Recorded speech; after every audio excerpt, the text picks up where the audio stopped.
Hi guys, आज खूप पाऊस आहे. एवढा पाऊस आणि वारा आहे की काही शूटच करता येत नाही.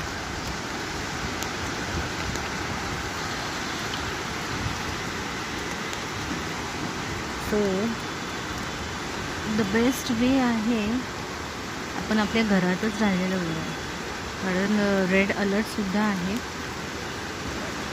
अजून 48 आवर्सचा तर रेड अलर्ट दिलेला आहे. तुफान पाऊस होणार आहे.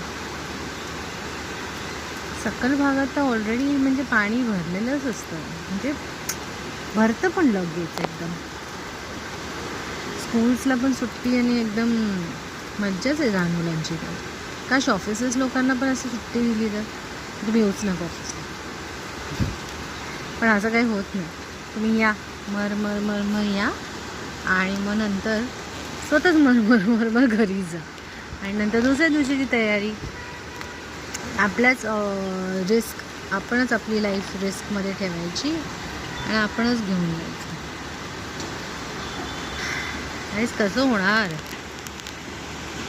गव्हर्मेंट आणि ऑफिसेस एम्प्लॉईज लोकांसाठी पण काहीतरी अशी सोय, गणपतीची सुट्टी, नाताळची सुट्टी असं डिक्लेअर करा. असं पण काहीतरी डिक्लेअर करत जायला पाहिजे, हो की नाही? पण जेणे काही असं काय होत नाही आहे. सो गाईज, प्लीज घरीच राहा, सेफ राहा आणि स्टे सेफ. अजून काय बोलू नाही शकत. पण कधी कधी हवामान पण असं आहे की चुकीचंच होतं. आज रेड अलर्ट दिले तर आज एक पाऊससुद्धा येणार नाही, आणि आज ऑरेंज अलर्ट दिलेला तर रेड अलर्ट झाला त्याचा. बिचारे एक पक्षी दिसत नाही इथे कुठे, ते पण बिचारे कुठे आयुष्यामध्ये बसले असते. ओके, चलो guys, be safe wherever you are. तुम्ही जिथे असाल तिथे प्लीज सेफ राहा, काळजी घ्या. स्टे ॲट होम, घरीच राहा. Okay, bye.